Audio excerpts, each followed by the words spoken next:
Hello and welcome, ladies and gentlemen, to Good as Gold and number 41. Today is Tuesday, June 5th, and I'm OrD, that's O-R-D. You can find me all these beautiful sites down below. Special shout out to Zeke, our sponsors at z33k.com. Go there for all of your PC tournament gaming needs. They have an awesome bracket system. Seriously, with me today, Bam, is SquallCasting. Hello, sir. How are you?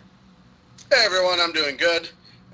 Super excited to be able to cast this tournament for you guys. Please do check out my YouTube channel, youtube.com/SquallCasting. All the relevant information of what I do is there, as well as my Twitter account and links to battle.net forum thread where I kind of keep track of all my projects. I like it, and let's go ahead with our player introduction. In the upper left-hand corner of Entombed Valley, we have our beautiful orange Zerg. It is Ben Theck. And in the bottom right-hand side of the map, we do have Asp Gnome as the red Protoss. Did win the last game, so brought the series to 1-1. So this will be the deciding the match to see who goes on to the finals. Indeed it will. Those finals will be coming up soon. We've seen the double extractor trick out of Ben in basically every game up till now. He didn't do it here, but is going to still do the 14 pool. Now there goes the... Oh, never mind. I thought the extractor was also coming down. The scout out of Gnome didn't go the correct way first, but will find Ben long before Ben knows where Gnome is. Yeah, so I guess Ben wants to go for a bit more of a macro-orientated style this game. 14 pool is, I would say, pretty standard. I mean, if you want to be really economically focused, you can go like 15, or hatch first if you're crazy, but it's not actually that crazy. But yeah, so maybe just wants to expand earlier, just have more drones, and that's probably a good decision as they are cross-map spawns, and that's, I'd say, a fairly long walk distance. And yeah, we do see a hatchery out of him already, so switching it up a little bit, seeing that early aggression style that he's been using just hasn't really been working for him as well as he would like. So instead he's going to switch it up, expand, and just try to win later in the game rather than earlier. Not a terrible decision, as all of the early aggression from Ben, I mean, he's using, I think, a bit of the counterintuitive metagame right now. Gnome probably expecting early aggression, as he's kind of been taught to, Pavlov dog style, from Ben. And let's see, he went in for the secondary scout, but he didn't check the expansion and the Zerglings, just two of them in fact. Good decision from Ben there to just make the two, and so Gnome is still in the dark about the fact that Ben will not be going with the early aggression, and Gnome is gonna, yeah, it looks like he's planning to lay down another gateway. No, maybe not. Yeah, it looks like he's going to move to... okay, so he's got a... I guess he wants to scout out again. But yeah, this is one of the cool things that you can see in an extended series where the players learn each other's styles and then they'll adapt based on what the opponent's doing. So Ben's seen that his, hyper-aggressive style hasn't worked out as well as he would like. So now he's completely changing it, and Gnome probably thinks that he's going to have 8 Zerglings knocking on his door in just a second like he always does.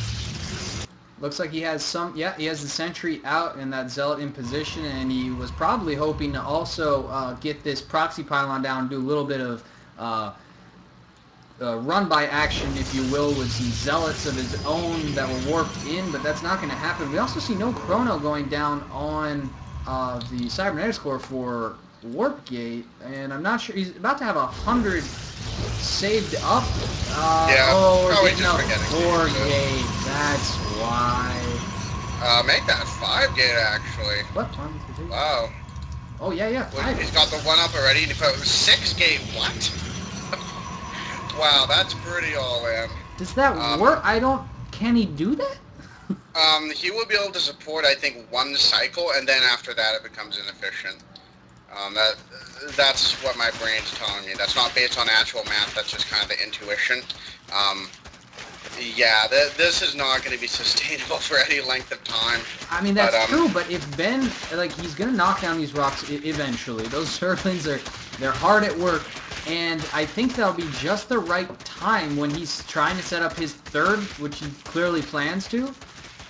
yeah, this could work out for him if he gets a huge swell of Zerglings in there and can just smash down the third before Ben's able to really muster anything to defend it. Ben does have his Roach Warren done now, so as soon as those Zealots arrive, he can start making roaches. And already an infestation pit. Wow, he teched up pretty quick.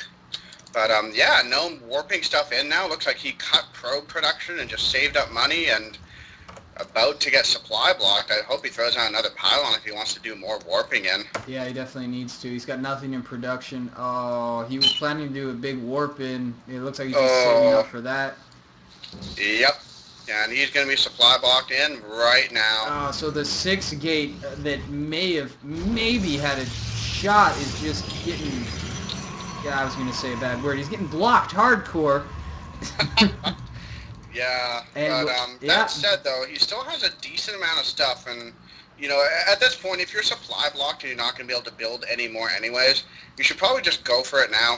The third is building right now, so Ben is in a vulnerable position, and yeah, it looks like Gnome wants to go for it. He's marshaling his forces together, and will wow, do we already hopefully have march the up that. hive? Yeah, we have the hive being upgraded. Ben Yeah, being very greedy, and that may really bite him. But the supply block goes down again for Gnome, and that's here we really go. helping Ben out as far as numbers go.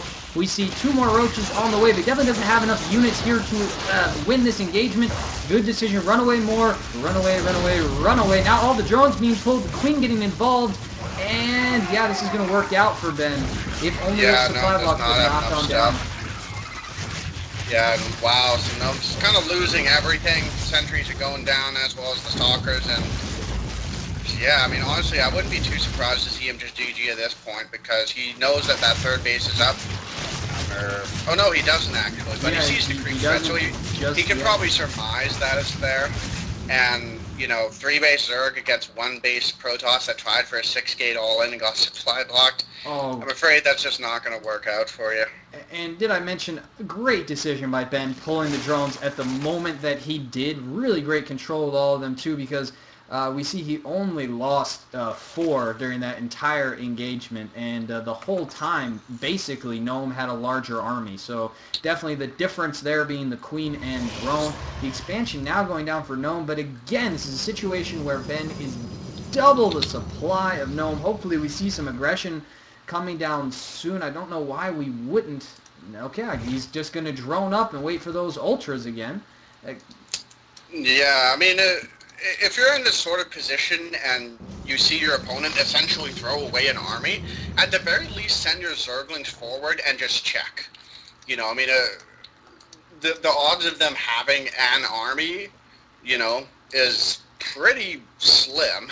I mean, So at the that's very true. least, check. It's true If on there's one stuff, hand, but on the other, he had no way of knowing that his opponent was supply blocked. And going up against Protoss with warp-ins, by the time he gets the Zerglings all the way across the map, I think he may have been afraid that there would have been 2 production cycles of, like, sentries, and then he would just be throwing the Lings away. I really like what you're saying, though, like at least posturing them yeah, down, getting a scout off, anything. yeah. I mean, don't necessarily send them all up the ramp blindly. You know, send them out to the low ground, then send 1 or 2 up, see what's there, and then make your decision. You know, like definitely don't send them all in blindly. That's no good. Yeah, and now we see mostly Zealot Sentry right here out of Gnome, and that's the correct decision. And oh no, Ben was supply blocked for just a moment. He got out of it. Really could probably lay down his 4th. Again, a huge victory that he had. I like his creep spread this game. This is the best creep spread we've seen out of him so Yeah, far. I was about to comment on that. This is glorious creep spread. Wow, he's gonna be about well halfway to his opponent's base in just a moment. It's very nice. And have control of the Zelnaga with creep tumors. No, It counts as a building, so unfortunately it doesn't. yeah, no, I know. Yeah, But it's more yeah. or less control because he has vision of more or less the Yes, same area. that is true. But yeah, I've done that. Like, I'll put a pylon next to the Zelnaga and then hope that it'll, like, get the vision, and then that way I can warp in if there's units or something, but no. You need an A unit there to have control of it. I would like to see No move that observer and get an idea of what Ben's army is, because right now it's just kind of sitting a bunch above, a bunch of creep tumors there, and just seeing the creep tumors, and that's it. Yeah, I'm not sure about his positioning